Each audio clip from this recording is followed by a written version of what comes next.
Assalamu alaikum rahmatullahi wa barakatuh. Welcome to Talking Point. My name is Faraz Patel.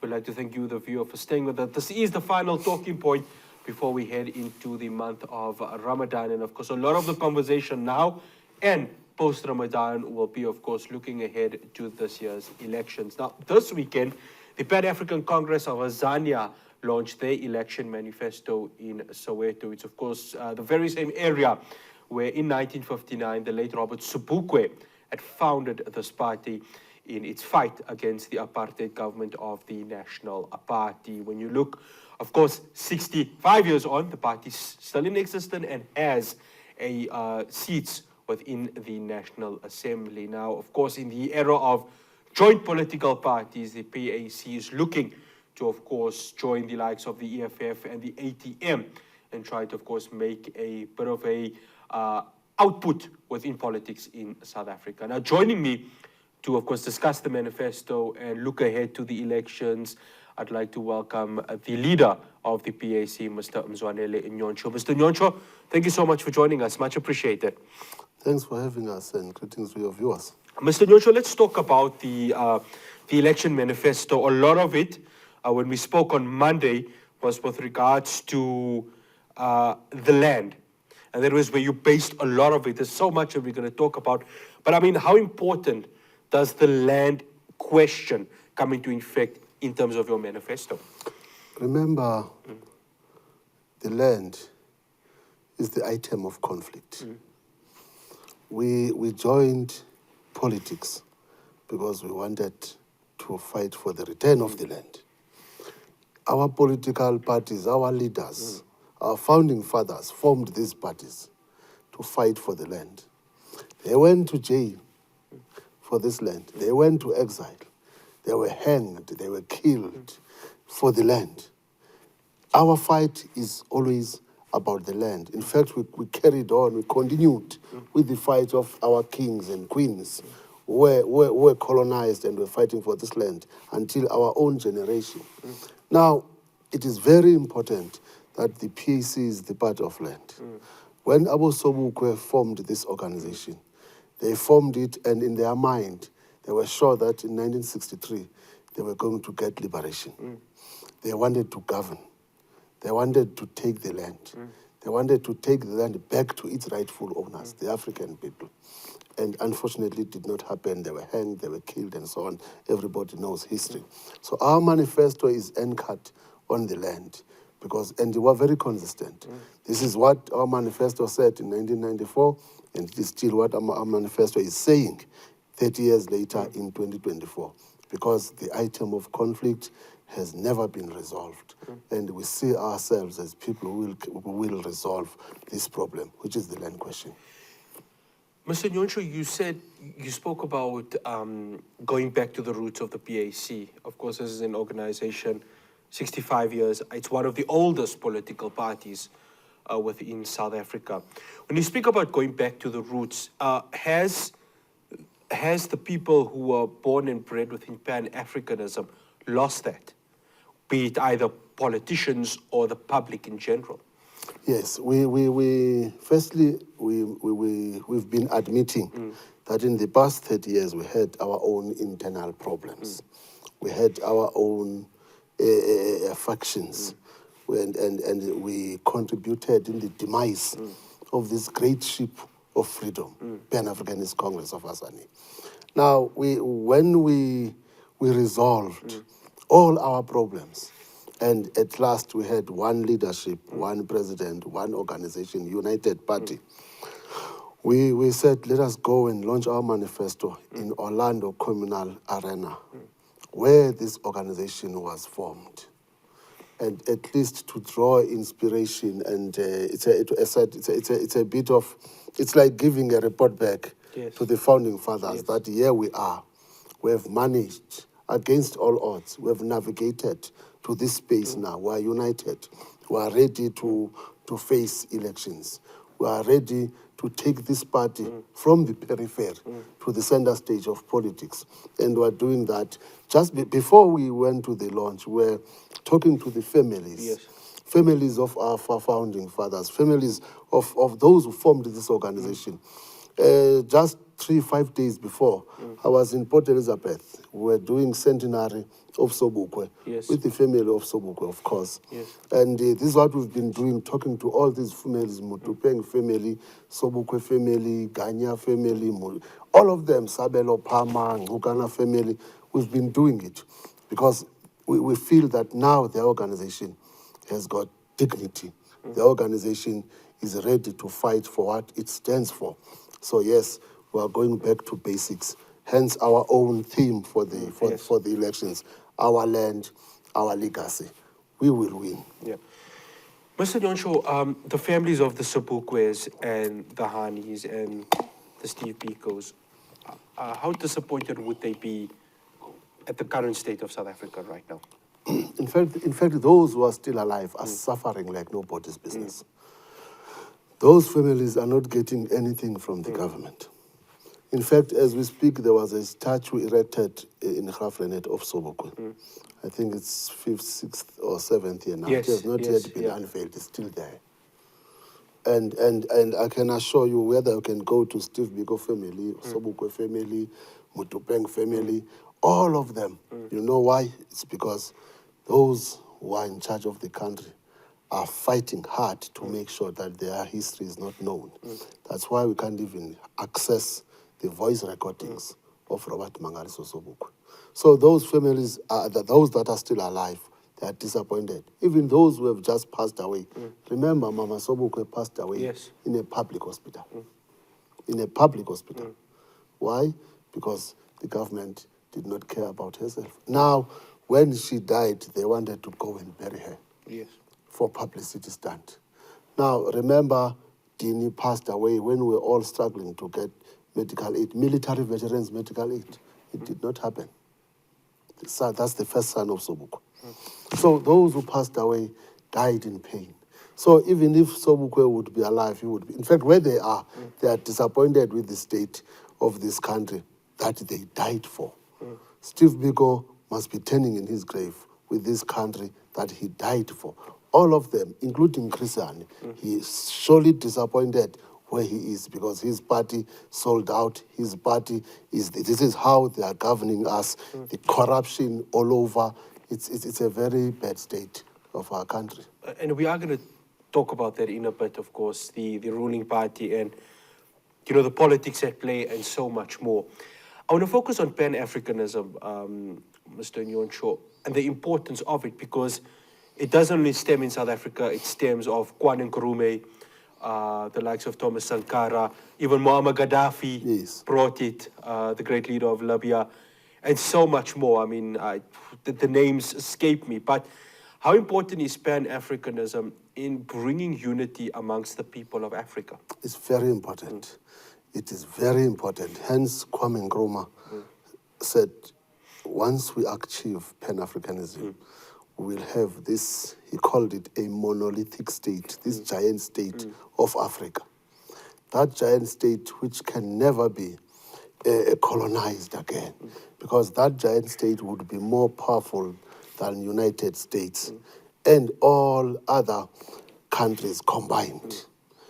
So it is very important that Africa must unite from coast to coast.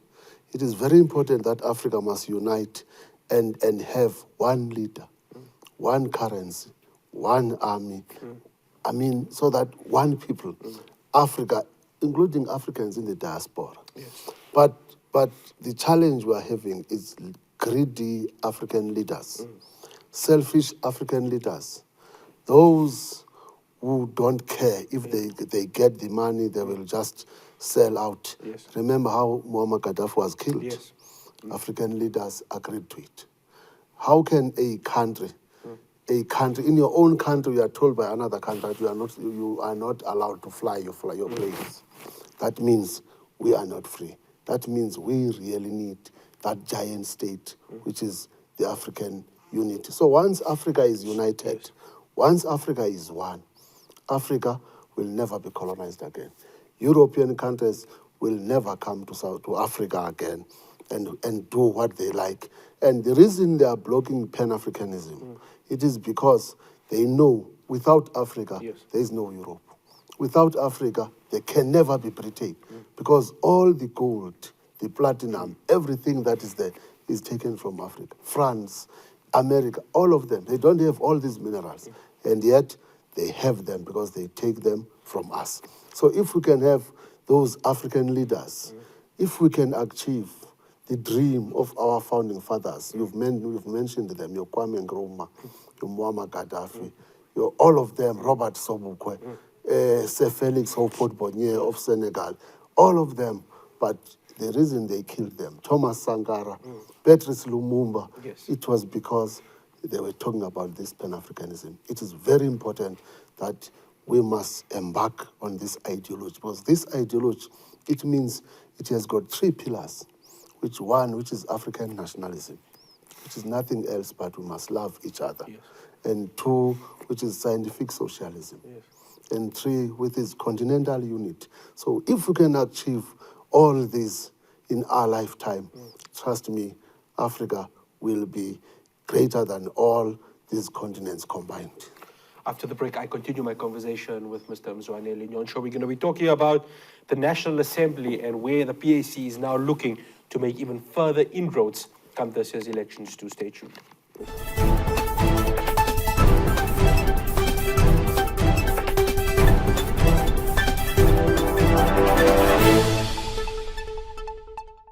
Welcome back to Talking Point here on Hilaal TV. I'm in discussion with Mzwanele Nyhontso, the PAC leader. They just had the election manifesto this past weekend.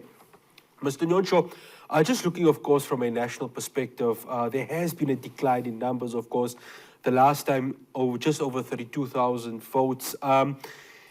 You spoke about a lot of the factionalism that happened within the PAC.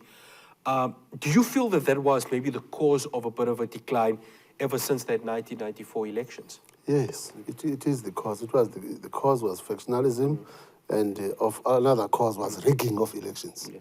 So we accept that we were part of rigging of elections. You mean?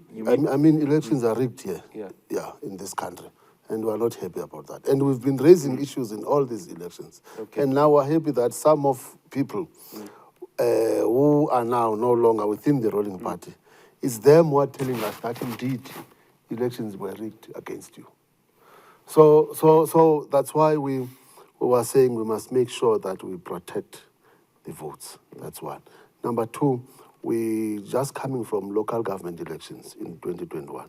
Already in those elections, we have doubled this number. And which shows us that indeed we are improving to what we've been getting. So now it's no longer a downward spiral. At least now we are ascending the ladder. So we are going to achieve better this time because we are united. Unity is key. Our message is resonating very well with African people, because it was difficult to go out there and convince people to vote for you when you could not convince yourselves to talk to each other. And people were asking us difficult questions. Who is the president? How can I vote for people who can't manage their own affairs? You are fighting every day. You expect us to give us our votes. We're not going to do that. And people were right. So now we have passed that stage, and we are going to improve. Okay, I have to bring up you mentioned the rigging of elections, right? Has the PAC not written to the IEC? Because, I mean, there would be the body that deals with this and even the judiciary to talk to them about it. Now, I don't have the evidence that, look, the elections were rigged. I mean, you would know best, maybe being somebody that sits within the National Assembly. Explain to us that. Yes, I'll tell you one thing. In 1994, former president of PAC, Clarence Makwetu, was staying here in Davidson. He voted here in Davidson. He went to the voting station with his wife, with his children, with his bodyguards, with the staff in his office, and also comrades around him. Let's say around 30, 40 people. And when elections came, PAC had one vote there. One vote? Yes. And he was saying, okay, do you say I'm betrayed by everyone, including my wife? This is where I voted. Look, I know that there were reports Yes. of ballot papers that were thrown. Exactly. I wanted to go there. Yeah. Now, I want us to fast Yes. forward and go to Right. 2019. At the counting center, if you remember, there was a stage where it was reported that all opposition parties are complaining. Yes. Complaining because there was a vote rigging. Yes. They were alleging. Complaining that they were saying, no, there was something. Just on the verge of allocating seats, if you remember. It was a Yes, huge I do. story. And then we adjourned, everybody went to lunch. When we came back, we don't know what did IEC said to others. All we know is that they said, no, we're comfortable, we're free, we're happy. We're happy with what we're getting. All of them except PAC. I can't verify it as Yeah. somebody within the media, but I mean, if that is the case, then what about this year? What do the opposition parties need to do in order to make We sure? hope they'll work together. In fact, this is one of the reasons I asked the former president, President Zuma, when I met with him in Uganda, that President, this thing of rigging, you mentioned it publicly, that elections are rigged. Yeah. So how do we protect the elections this time if we can know that these elections are rigged? But also, we must, for me, I think the problem of elections is at the allocation stage, not at the VDs where counting is done, where these numbers should be declared.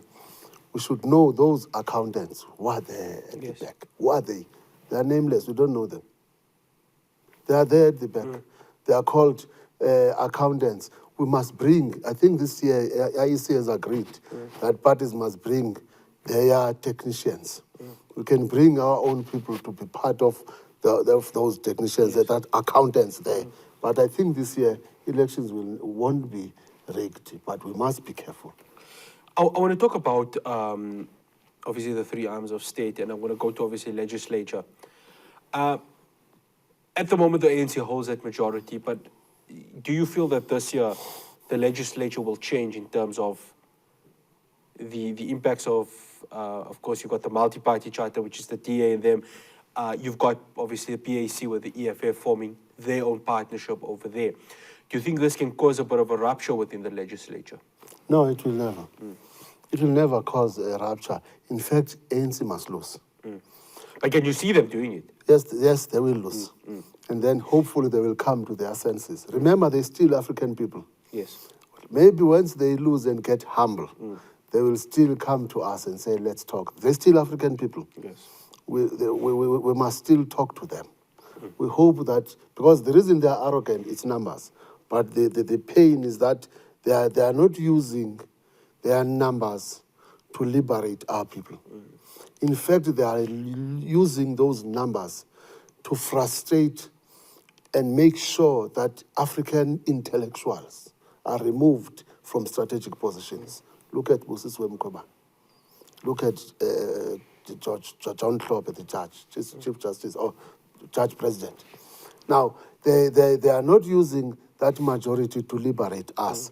They should have used that majority to vote for the land to be returned. They are not doing it. So I see them losing elections, and once they are humble, they must talk to other African people so that together we must liberate this country. I don't see rupture. I don't see what is happening at the local government elections happening in Parliament. Because these are two different platforms, and even the rules are not the same. So it won't happen there in Parliament, because we will sit down and talk about giving the land. As long as we're talking about land, we'll work with those people. I want to bring up the judiciary. There's just two important points I have to bring up, Mr. Nyhontso. The judiciary. You've been one of the parties that have been endorsing Justice Mandisa Maya for the next Chief Justice position. The judiciary has come with a lot of controversy in terms of the questioning of political interference. Many have been saying that Justice Raymond Zondo has been influenced by government in terms of the way the state capture report was being compiled. Is it a poison chalice for Justice Mandisa Maya? How does she go ahead and deal with it? I think we'll have a serious and a proper Chief Justice in her. I think Justice Zondo is more of a politician than a judge. I think that Justice Zondo has compromised this judiciary. He's the one who has compromised it. He's interested in politics. I think he must just go and contest in one of, maybe in the He can join his friend, his predecessor. Exactly. Yes, you're right.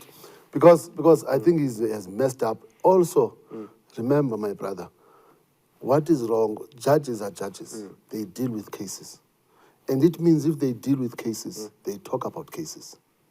Now, the judges, they want to be in charge of this country. In fact, they are in charge.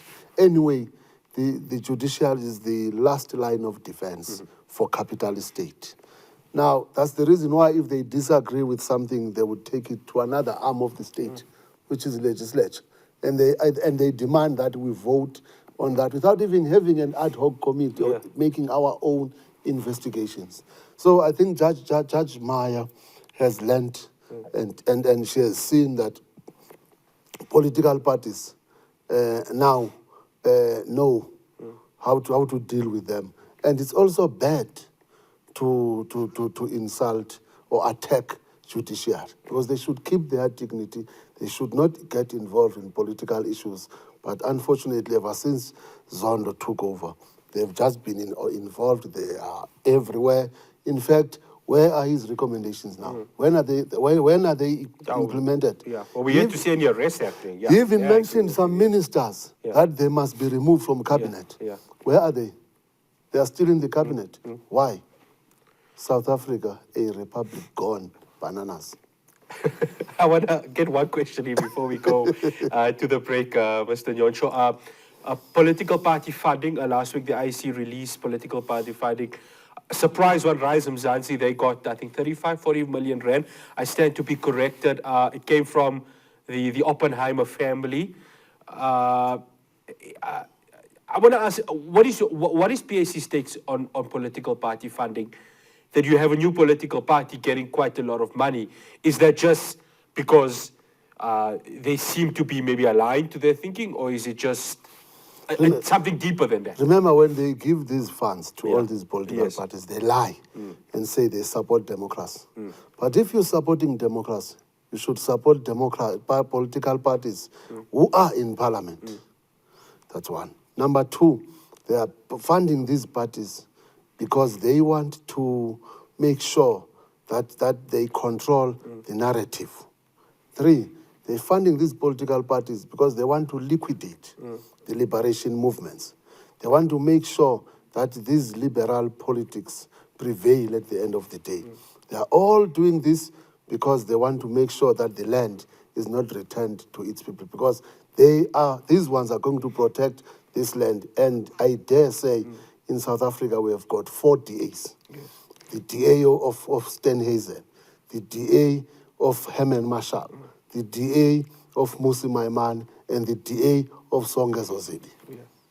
Well, they're not here to defend themselves, but if I do bring them on, I will ask them that question, of course, with regards to, are you acting as some sort of a DA? You must also invite this Rebecca Oppenheimer girl who is funding these people. Oh, well, we'll definitely try and reach out to her and get her. After the break, I discuss the challenges of South Africa and is there a way forward with regards to that. Do stay tuned to Talking Point here on Hilaal TV.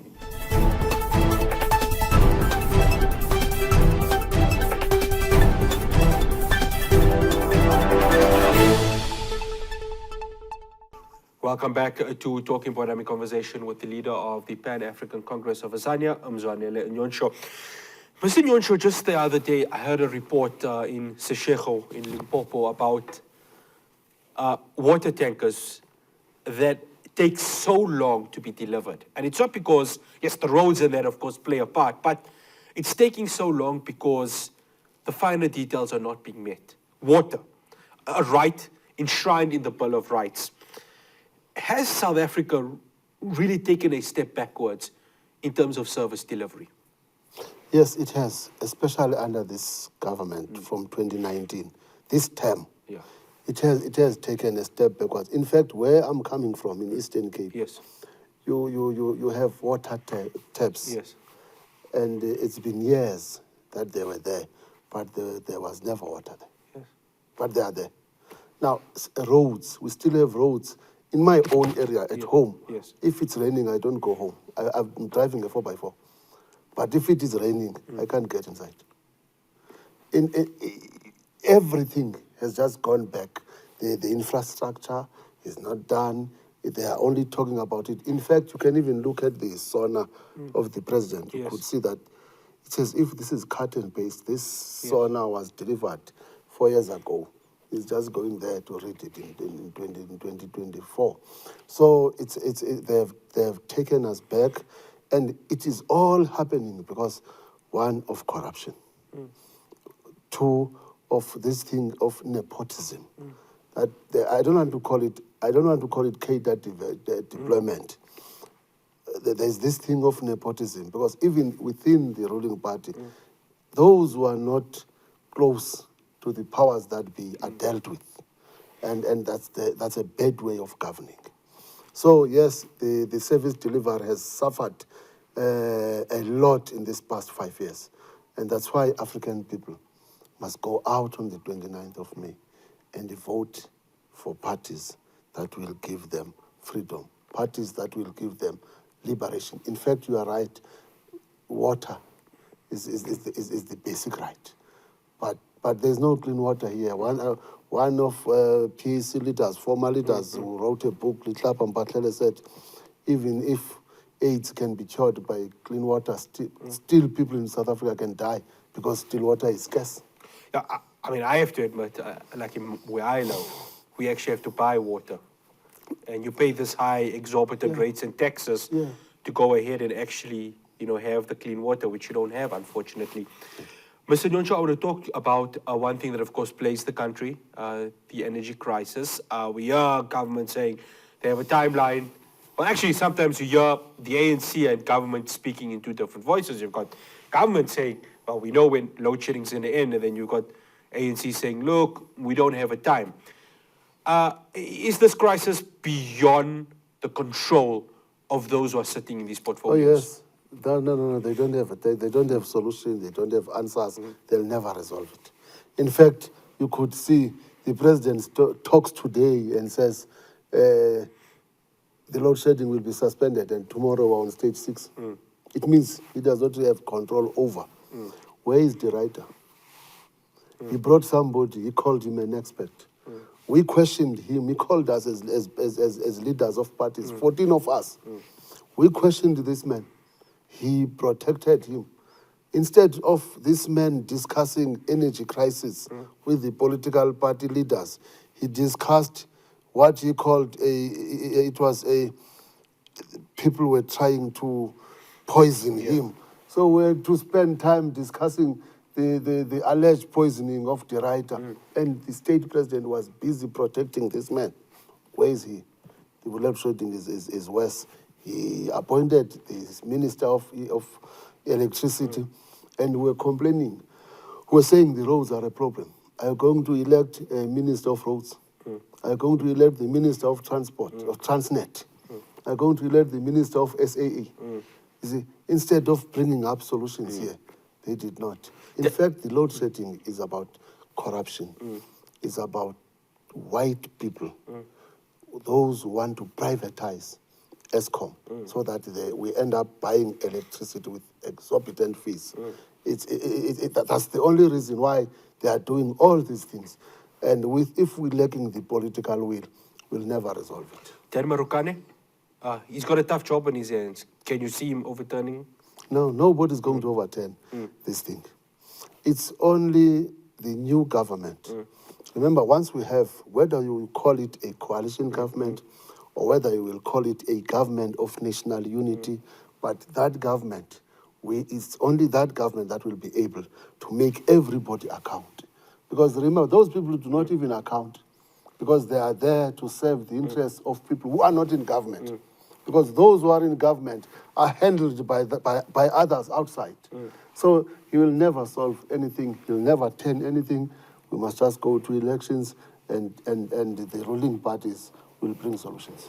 Machala Koko and Brian Molefe, would you bring them back? They did well. They did well. Unfortunately, we have to say they did well. Because when they were there, there was no load shedding. When they left, there was load shedding. So we can't say they did not do well. Also, you must remember, they are black people. And the black excellency is dealt with by this government. So they did well. I wouldn't mind if they are brought back to save the situation. They must be brought back anyway. Mr. Nyhontso, let's talk South African Airways.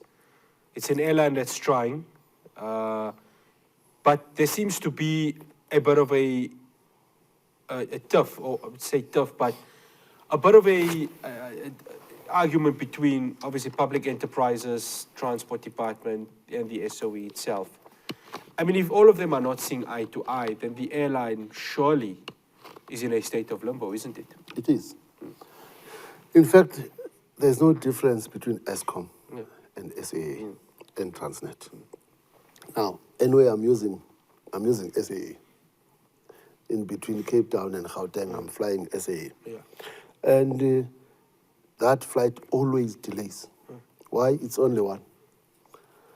As you get inside, you know that now it is coming from Mauritius. Yes. It is coming from here.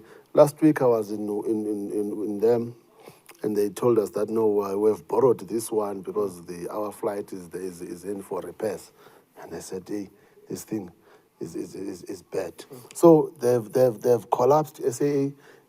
Even Pravin Gordhan and his friends, these open hammers that we're talking about, they want to make sure that SAA collapse.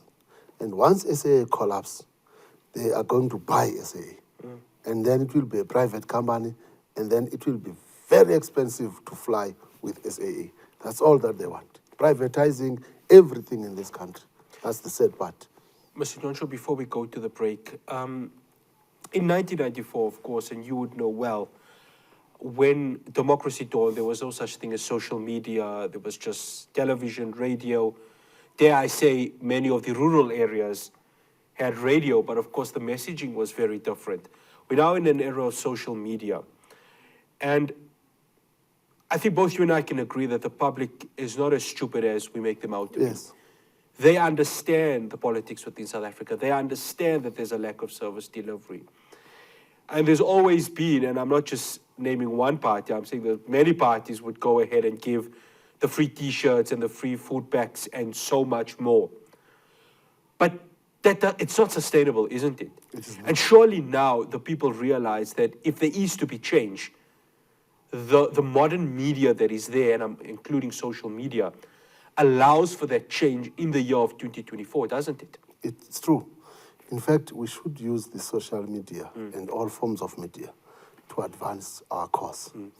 And it has helped so many people. As you correctly put it, in 1994, there was no social media.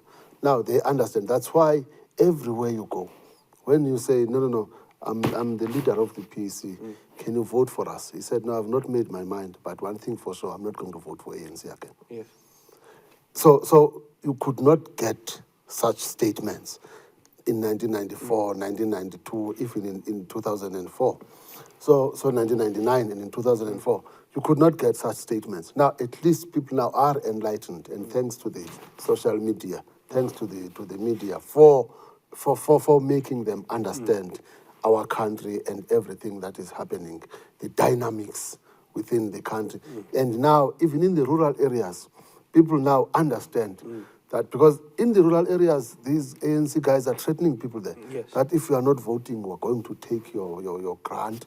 If you are not voting, we are going to make sure that you are not getting your pension, and so on. But now they know that even before the ANC took over, there was a pension, there was a grant. They know even when it was Transkei, there was a grant. It has nothing to do with a political party.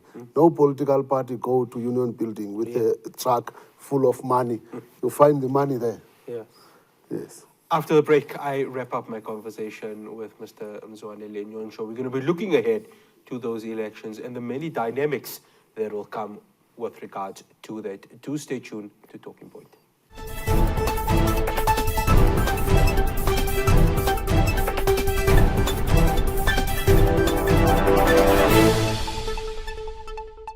Welcome back to Talking Point. Mr.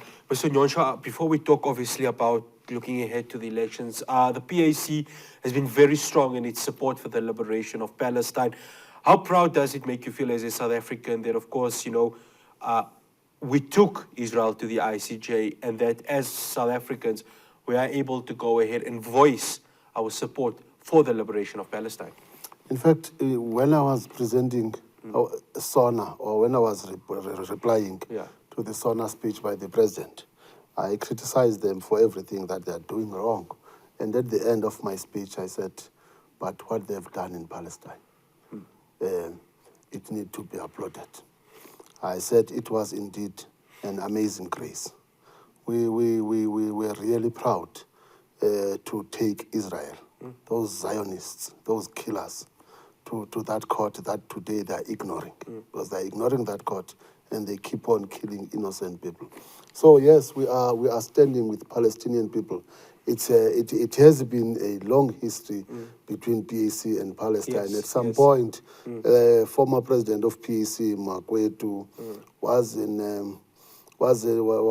with Yasser Arafat. And at some point, applicators trained with Hamas members and PLO members, let me say, in Lebanon. APLA was trained in Lebanon. So we see ourselves in Palestine. And we believe that one day Palestine indeed will be free from the river to the sea. And we believe that they will have a strong state that must protect the Palestinian people. You see, because honestly, there is no country called Israel. That country is the military base of America. They are just using that country to destabilize the so-called Middle East. I don't even know if it is middle of what, but they call it Middle East. But they are destabilizing that country through Israel. That's why they give them every weapon, including nuclear weapons. But Palestine will be free, and we are standing with them, unapologetically. Inshallah, I mean to that. Let's come back home, Mr. Nyhontso. There was a report on Monday that mentioned 100 members of the ANC that could potentially be sidelined from the party ahead of the elections. Now, earlier on the show, we mentioned that this is elections which is going to really be an acid test for Cyril Ramaphosa and his fight against corruption. The 100 names have not been released as yet. I'm sure that we will get a name of it. But wherever the 100 are, do you see strong action happening there? Never. Do you know a book called Animal Farm? Yes, George Orwell. Yeah. George Orwell. With them, it is an animal farm type of a situation where all animals are equal, but some are more equal than others. Maybe the action will be taken against others who are not in the faction of the president. But I can assure you, nothing is going to happen, or those names will never be released up until elections. Nothing is going to happen. Mr. Nyhontso, you've got this partnership with the EFF and the ATM. Let's look province by province. I want to start on Gauteng because there seems to be a very strong presence here in Gauteng. Dr. Mboiseni Ndlozi, he's looking to run as the premier of Gauteng. How important is this province? And do you foresee that potential of there being a changing guard within this province here? Yes. This province will be the first province that the ANC is going to lose. They are going to lose this province. And I firmly believe that ANC lost this province in 2019. And they have done whatever they have done when at IEC, and ANC was given this province. But they lost this province. But this time, they are going to lose it, and no one is going to help them. And it is very important, because remember, all the mineral resources are here. It is important because in terms of numbers, this is the biggest province because people are coming from Eastern Cape, Bombo, all these provinces to come and look for greener pastures in Gauteng. So it is important, but they are going to lose it, and there's nothing they can do. Even God can't even come and rescue them. KwaZulu-Natal, MK party, we were talking of here, they're making quite a noise. I've seen Yeah. the results of elections, the Yes. by-elections. By-elections, yes, Yeah. yeah. I mean, numbers don't lie. It's clear that ANC has lost that province already because there's also IFP. So, Did you feel they made a mistake in the way they've dealt with former President Jacob Zuma? no, for them, they did. They did make a mistake. Remember, it is proven that Zuma is enjoying support more than the ANC as an organization, but personally. So they've done it, they did it, and now it's for them, they must live with it. But MK is going to get better numbers than ANC in KZN, and MK is going to get numbers even outside KZN, Mpumalanga and everywhere. And I'm telling you, ANC knows that they are going to win. Hence, I heard their Secretary General saying, if ANC loses, Zuma will account. I don't know how to make your non-member account a suspended member. Yeah. But no, they are going to lose, unfortunately. That's the reality. Would you be interested in partnering with a party like MK? We If they see like definitely to yes. like, yes. Definitely yes. Yes. Yes. That's why I visited President Zuma. It is because at the end of the day, we must talk as African people. I said it publicly that anyone who says the land must be returned to the African people, we are going to talk to him and ask him, how do you expect us to do this? Because this is our language. Yes, we will definitely, we can work with them if they are sticking to what they are saying, that the land must be returned to the African people. Coalition governments, Mr. Nyhontso, there's talks of that happening. Who the parties are, we're not so sure. We look at the metros, we see the squabbles that happen there. Can it work on a national level? Yes, it will work. It will work. Rules are not the same. That's a completely different platform, that one, compared to the local sphere. It will work. In fact, coalition government is in charge in Britain. Yes. And the currency of Britain is stronger than South African currency. Coalition government, in fact, I don't want to talk about Israel. I know they are coalition because I hate that country. But coalitions do work. Yeah. So it will work even here in Azania. Yeah. Mr. Nyhontso, to wrap up the conversation, how important is this elections going to be? Very. They are very important. because- Given that this is it. Yes. 30 years into democracy, Yes, 30 years this into could be the make or democracy. break Yes. for South Africa. 30 years into democracy, this is very important. And remember, just like others are saying, for us, it is our own 1994 because we are going to these elections united for the first time. It is very important because our people have been suffering, and this is their opportunity to change their fortunes.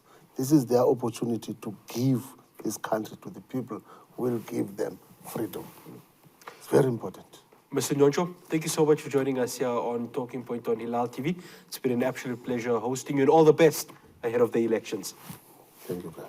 That's the Pan-African Congress of Azania leader, Mr. Mzwanele Nyhontso, of course, talking to us about the election manifesto, which happened this past weekend, and of course, looking ahead to this year's elections. And that's all the talking point we have for you.